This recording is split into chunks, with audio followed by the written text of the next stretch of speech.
নমস্কার। আজ 21শে ফেব্রুয়ারি, শুভ মাতৃভাষা দিবস সবাইকে। আমি আজকে একটা ভবানীপ্রসাদ মজুমদারের একটা ছোট্ট কবিতা বলে শোনাবো। বাংলাটা ঠিক আসে না। ছেলে আমার খুব সিরিয়াস, কথায় কথায় হাসে না। জানেন দাদা, আমার ছেলের বাংলাটা ঠিক আসে না।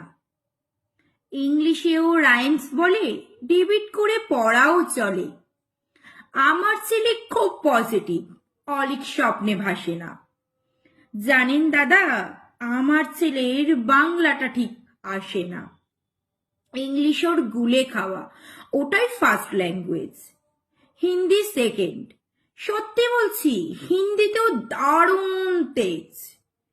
কি লাভ বলুন বাংলা পড়ে, বিমান ছেড়ে ঠেলায় চড়ে। বেঙ্গলি থার্ড ল্যাঙ্গুয়েজ, তাই তেমন ভালোবাসে না।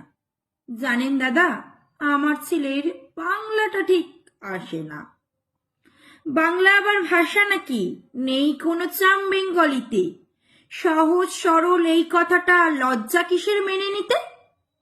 English very fantastic, Hindi sweet and scientific.